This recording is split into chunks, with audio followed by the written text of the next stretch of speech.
نمیخواهم روم من از وطن دور، منم با این وطن خرسند و مسرور. چو دوست دارم وطن را از دل و جان، که خاکش به بود از دور و مرجان. چو دوست دارم وطن را از دل و جان، که خاکش به بود از دور و مرجان.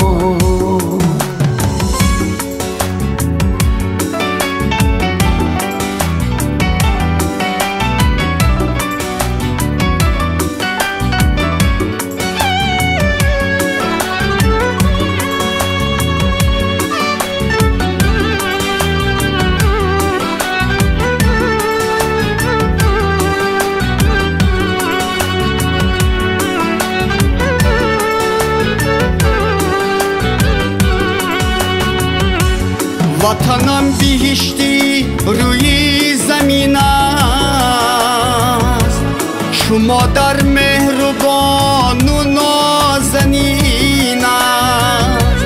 شما در مهربان و نازنین است. شوم من از وطن دور ای یار دوستان، بیر زمان برایش اشکی سوزان.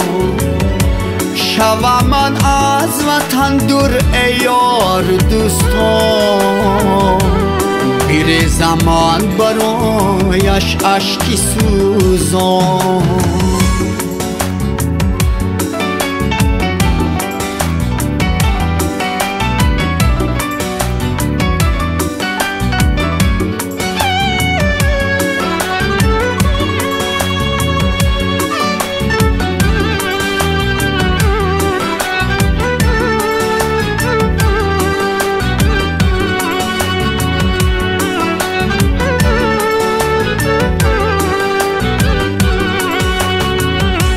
بیاید هموطن قدرش بدانه، چو سجده بر کفی خاکش بمانه.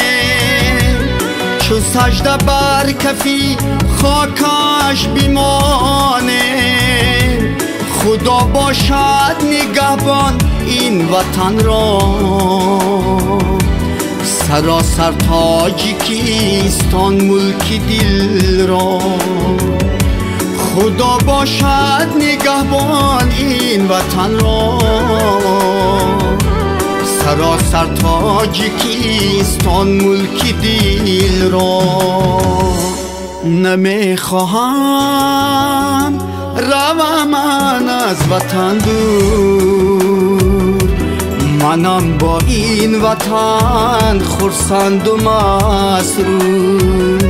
چو دوست دارم وطن را از دل و جان، که خاکش به بود از دور و مرجان. چو دوست دارم وطن را از دل و جان، که خاکش به بود از دور و مرجان. که خاکش به بود از دور و مرجان.